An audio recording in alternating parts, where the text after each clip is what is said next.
स्वागत है आपका सीएम की गणित में। अगर आप यूपी पुलिस की तैयारी कर रहे हैं तो आपके लिए इकोनॉमिक्स के मोस्ट इम्पॉर्टेंट 30 क्वेश्चन लेके आए। तो चलिए आइए शुरू करते हैं। चलिए पहला क्वेश्चन देखते हैं। निम्न में से किस राज्य की प्रति व्यक्ति आय सबसे अधिक है? तो किस राज्य के प्रति व्यक्ति आय सबसे अधिक है? तो ये है गोवा की। किस राज्य की है सबसे अधिक? तो गोवा की। आप लोग भी अपना आंसर कमेंट करते रहें साथ में। चलिए अगला क्वेश्चन देखते हैं। भारत में राष्ट्रीय आय की गणना में किस विधि का प्रयोग किया जाता है? तो भारत की राष्ट्रीय आय गणना में किस विधि का प्रयोग किया जाता है? तो ये किया जाता है आय विधि तथा उत्पत्ति गणना विधि, यानी कि इन दोनों का किया जाता है। चलिए अगला क्वेश्चन देखते हैं। हिंदू वृद्धि दर किससे संबंधित है? तो हिंदू वृद्धि दर किससे संबंधित है? आंसर कमेंट करिए। तो ये संबंधित है राष्ट्रीय आय से। किससे संबंधित है? राष्ट्रीय आय से संबंधित है। चलिए अगला क्वेश्चन देखते हैं।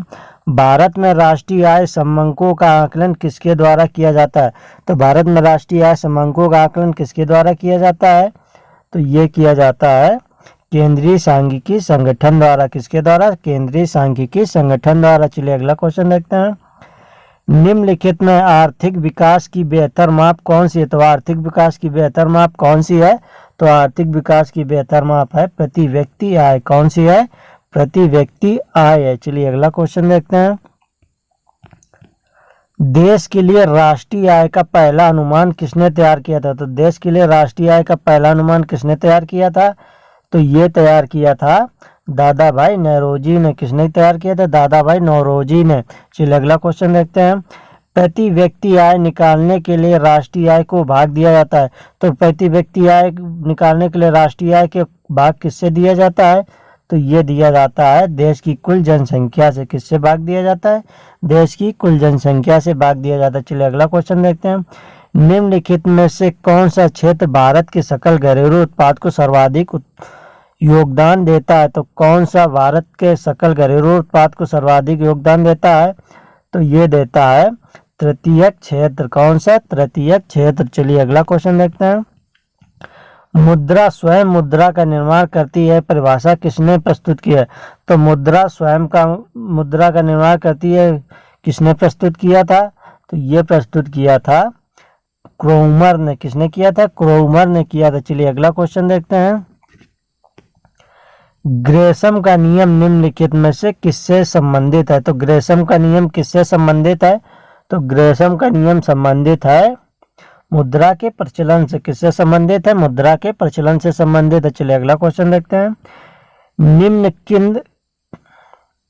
किन देशों की मुद्रा प्रायः हार्ड करेंसी होती है? तो किन देशों की मुद्रा प्रायः हार्ड करेंसी होती है?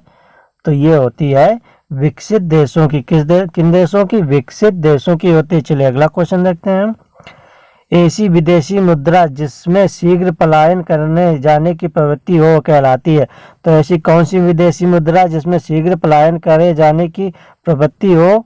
तो वो है गर्म मुद्रा। कौन सी मुद्रा? गर्म मुद्रा। चलिए अगला क्वेश्चन देखते हैं। निम्नलिखित में से कौन मुद्रा का कार्य नहीं है? तो मुद्रा का कार्य कौन सा है? नहीं है जो। तो ये है मूल्य का स्थिरीकरण। कौन सा नहीं है? मूल्य का स्थिरीकरण नहीं है। चलिए अगला क्वेश्चन देखते हैं। सरकार द्वारा पुरानी मुद्रा को समाप्त कर नई मुद्रा चलाना कहलाता है। तो सरकार द्वारा पुरानी मुद्रा को समाप्त कर नई मुद्रा चलाना क्या कहलाता है? तो ये कहलाता है विमुद्रीकरण। क्या कहलाता है? विमुद्रीकरण कहलाता है। चलिए अगला क्वेश्चन देखते हैं। बाजार के नियम प्रस्तुत करता थे। तो बाजार के नियम प्रस्तुत करता कौन थे? तो ये थे जेबी से। कौन थे? जेबी से थे। चलिए अगला क्वेश्चन देखते हैं। लगातार बढ़ती कीमतों की प्रक्रिया होती है। तो लगातार बढ़ती कीमतों की प्रक्रिया क्या होती है? तो ये होती है मुद्रास्फीति। क्या होती है? मुद्रास्फीति होती है। चलिए अगला क्वेश्चन देखते हैं। मुद्रास्फीति के कारण सबसे अधिक हानि होती है। तो मुद्रास्फीति के कारण सबसे अधिक कौन सी हानि होती है? तो ये होती है लेनदार। कौन सी हानि होती है? लेनदार हानि होती है। चलिए अगला क्वेश्चन देखते हैं। मुद्रास्फीति से लाभान्वित होता है। तो मुद्रास्फीति से क्या लाभान्वित होता है? तो ये होता है ऋणी। कौन लाभान्वित होता है? ऋणी होता है। चलिए अगला क्वेश्चन देखते हैं। निम्नलिखित में कौन मुद्रास्फीति के नियंत्रण की विधि नहीं है? तो कौन मुद्रास्फीति के नियंत्रण की विधि नहीं है? तो ये नहीं है। ब्याज दर में कमी कौन नहीं है? ब्याज दर में कमी नहीं। चलिए अगला क्वेश्चन देखते हैं। गिल्ट एल्ट बाजार किससे संबंधित है? तो गिल्ट एल्ट बाजार किससे संबंधित है? तो ये संबंधित है सोना चांदी से। किससे संबंधित है? सोना चांदी से संबंधित है। चलिए अगला क्वेश्चन देखते हैं। भारत में किसे बैंकों का बैंक कहा जाता है? तो भारत में किसे बैंकों का बैंक कहा जाता है?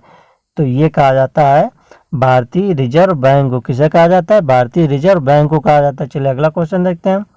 भारत में करेंसी नोट जारी करता है। तो भारत में करेंसी नोट कौन जारी करता है? तो भारत में करेंसी नोट जारी करता है भारतीय रिजर्व बैंक। कौन? भारतीय रिजर्व बैंक यानी कि आरबीआई। चलिए अगला क्वेश्चन देखते हैं। निम्नलिखित में से किस बैंक में कोई व्यक्ति अपना खाता नहीं खोल सकता है? तो कौन सी बैंक में कोई व्यक्ति अपना खाता नहीं खोल सकता है? तो ये नहीं खोल सकता है भारतीय रिजर्व बैंक में। कौन सी बैंक में? भारतीय रिजर्व बैंक में नहीं खोल सकता है। चलिए अगला क्वेश्चन देखते हैं। भारतीय रिजर्व बैंक का लेखा वर्ष होता है। तो भारतीय रिजर्व बैंक का लेखा वर्ष कब से कब होता है? तो ये होता है अप्रैल से मार्च तक। कब से कब? अप्रैल से मार्च तक। चलिए अगला क्वेश्चन देखते हैं। बैंक नोट प्रेस कहाँ स्थित है? तो बैंक नोट प्रेस कहाँ पर स्थित है? तो बैंक नोट कहाँ पर स्थित है? जहाँ पर नोटों की छपाई होती है। तो ये है देवास में। कहाँ पर है? देवास में। चलिए अगला क्वेश्चन देखते हैं। भारतीय औद्योगिक पुनर्निर्माण बैंक की स्थापना किस वर्ष की गई? तो भारतीय औद्योगिक पुनर्निर्माण की बैंक की स्थापना किस वर्ष की गई थी? तो ये की गई थी 1985 में। कब की गई थी? 1985 में की गई। चलिए अगला क्वेश्चन देखते हैं। फेडरल रिजर्व बैंक किस देश का केंद्रीय बैंक है? तो फेडरल रिजर्व बैंक किस देश का केंद्रीय बैंक है? तो ये है संयुक्त राज्य अमेरिका। किसका है? संयुक्त राज्य अमेरिका का। चलिए अगला क्वेश्चन देखते हैं। भारतीय यूनिट टेस्ट की स्थापना किस वर्ष की गई थी? तो भारतीय यूनिट टेस्ट की स्थापना किस वर्ष की गई थी? तो ये की गई थी 1964 में। कब की गई थी? 1964 में की गई। चलिए अगला क्वेश्चन देखते हैं। भारत का सबसे बड़ा म्यूचुअल फंड संस्था है। तो भारत की सबसे बड़ी म्यूचुअल फंड संस्था कौन सी है? तो ये है यूटीआई। कौन सी है? यूटीआई है। चलिए अगला क्वेश्चन देखते हैं। भारत में स्टॉक एक्सचेंजों का नियमन करने वाली बॉडी है। तो भारत में स्टॉक एक्सचेंजों का नियमन करने वाली कौन सी बॉडी है? तो ये है सेबी। कौन सी है? सेबी है। तो आपको क्वेश्चन कैसे लगे? अगर क्वेश्चन अच्छे लगे हो तो वीडियो को लाइक करें और ऐसे ही क्वेश्चन देखने के लिए चैनल को सब्सक्राइब करें।